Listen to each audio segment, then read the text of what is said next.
Papaya ಬೆಳೆ ಬೆಳೆದ ಯುವ ರೈತನ ಬದುಕು ಸಂಕಷ್ಟದಲ್ಲಿದೆ. ಉತ್ತಮ ಲಾಭದ ನಿರೀಕ್ಷೆಯಲ್ಲಿ ಆ ಯುವ ರೈತ ಇದ್ರು. ಇದೇ ಹಿನ್ನೆಲೆಯಲ್ಲಿ ಪಪಾಯ ಬೆಳೆ ಹಾಕಿರ್ತಾರೆ. ಇನ್ನೇನು ಫಲ ಕೈಗೆ ಬರಬೇಕು ಅನ್ನುವಷ್ಟರಲ್ಲಿ 15 ದಿವಸಗಳಿಂದ ಅಕಾಲಿಕವಾಗಿ ಮಳೆ ಆಗ್ತಾ ಇದೆ. ನಿರಂತರವಾಗಿ ಮಳೆ ಆಗ್ತಾ ಇರೋದ್ರಿಂದಾಗಿ ಪಪಾಯಿ ಗಿಡಗಳಿಗೆ ರೋಗ ಬಂದ್ಬಿಟ್ಟಿದೆ. ಗಿಡಗಳಿಗೆ ಮುದುರಿ ರೋಗ ಅಟ್ಯಾಕ್ ಆಗಿರೋದ್ರಿಂದಾಗಿ ಬೆಳೆ ಸಂಪೂರ್ಣ ಹಾಳಾಗಿದೆ. ಬಹಳ ಮುಖ್ಯವಾಗಿ ನೋಡಿ, ಯುವ ರೈತ, ಯುವ ಸಮೂಹ ಇವತ್ತು ಆ ಕೆಲಸ ಈ ಕೆಲಸ ಅಂಥೇಳಿ ಕೃಷಿಯತ್ತ ಗಮನ ಹಾಕ್ತಾ ಇಲ್ಲ. ಬಹಳ ಉತ್ಸಾಹದಿಂದ ಕೆಲ ಯುವಕರು ಕೃಷಿಯನ್ನು ಬಹಳ ಗಟ್ಟಿಯಾಗಿ ಹಿಡ್ಕೊಂಡಿರ್ತಾರೆ. ಅಂಥ ಸಂದರ್ಭದಲ್ಲಿ ಪ್ರಕೃತಿ ಇವ್ರ ಜೊತೆ ಕೈ ಜೋಡಿಸ್ಲಿಲ್ಲ ಅಂದರೆ ಬಹಳ ಕಷ್ಟ ಆಗುತ್ತೆ.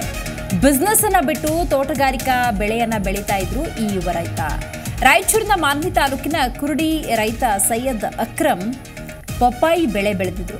ಕೋವಿಡ್ಗೂ ಮುಂಚೆ ಗೋವಾದಲ್ಲಿ ಬಿಸ್ನೆಸ್ಸನ್ನು ಈ ರೈತ ಮಾಡ್ತಾ ಇರ್ತಾರೆ. 3 ಲಕ್ಷಕ್ಕೂ ಅಧಿಕ ಹಣ ಖರ್ಚು ಮಾಡಿ ಪಪ್ಪಾಯಿ ಬೆಳೆಯನ್ನು ಇವರು ಬೆಳೆದಿರ್ತಾರೆ. ಆದರೆ ಅಕಾಲಿಕವಾಗಿ ಬಂದಂತಹ ಮಳೆಯ ಪರಿಣಾಮ ಮುದುರಿ ರೋಗ ಅಂತ ಒಂದು ರೋಗ ಪಪ್ಪಾಯಿ ಬೆಳೆಗೆ ಅಟ್ಯಾಕ್ ಆಗಿದೆ. ಹಾಗಾಗಿ ಸದ್ಯ ಬದುಕು ಕೂಡ ಕಷ್ಟ ಆಗಿದೆ. ಯುವಕರಿಗೆ ಮಾದರಿ ಆಗಬೇಕಾದಂಥ ರೈತನ ಬದುಕು ಒಂದು ರೀತಿ ಸಂಕಷ್ಟಕ್ಕೆ ಈಡು ಮಾಡುವಂತೆ ಮಾಡಿದೆ.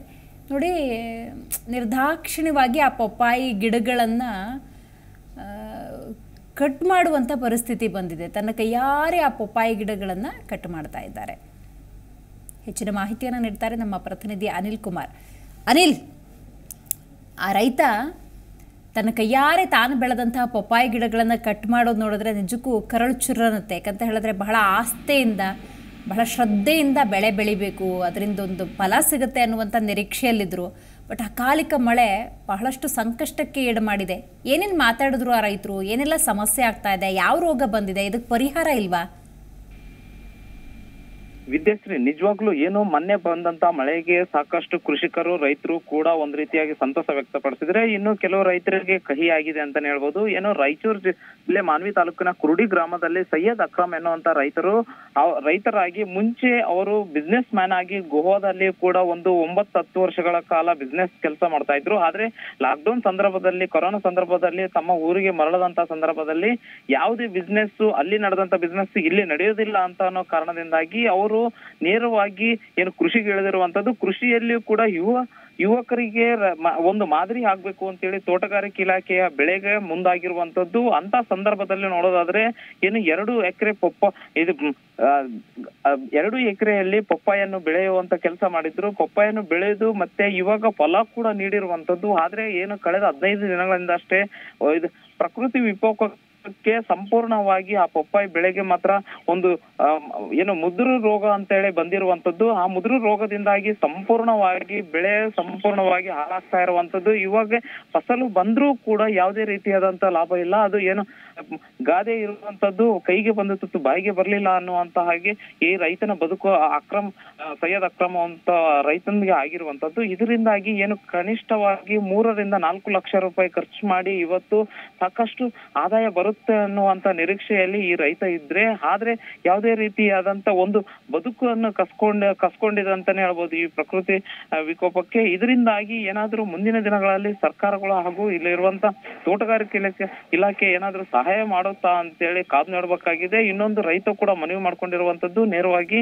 ಏನು ನನ್ನ ಸಾಕಷ್ಟು ಖರ್ಚಾಗಿರುವಂತದ್ದು, ಆದ್ರೆ ನಾನು ಯುವ ರೈತರಿಗೆ ಮಾದರಿ ಆಗ್ಬೇಕಾಗಿತ್ತು. ಆದ್ರೆ ಇವತ್ತು ನಾನು ಸಂಕಷ್ಟಕ್ಕೆ ಸಿಲ್ಕೊಂಡಿರುವಂತದ್ದು. ಇದರಿಂದ ಸರ್ಕಾರಗಳು ಏನಾದ್ರೂ ನನಗೆ ಸಹಾಯ ಮಾಡಿದ್ರೆ ಮತ್ತೆ ಯಾವುದೇ ರೀತಿಯಾದಂತ ಪ್ರಯತ್ನ ಬಿಡುವುದಿಲ್ಲ ಅಂತೇಳಿ ಆ ರೈತನ ಉತ್ಸಾಹದಿಂದ ಹೇಳಿರುವಂತದ್ದು. ದಿವ್ಯಾ, ರೈಟ್, ಥ್ಯಾಂಕ್ ಯು ನಿಮ್ಮೆಲ್ಲ ಮಾಹಿತಿಗಾಗಿ ಅನಿಲ್.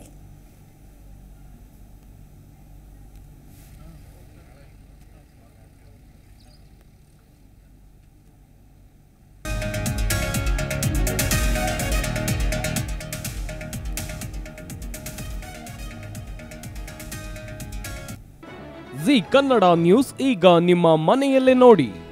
ಎಲ್ಲ ಕೇಬಲ್ಗಳಲ್ಲಿ ಈಗ ಲಭ್ಯ. Sun Direct 292, Jio TV 1334, U digital 162, city cable 51, GTPL 17, Abhishek cables 821, rock line telecommunication 51, Shri Basaveshwara number 60, Vinayaka digital number 53, in digital number 896ರಲ್ಲಿ.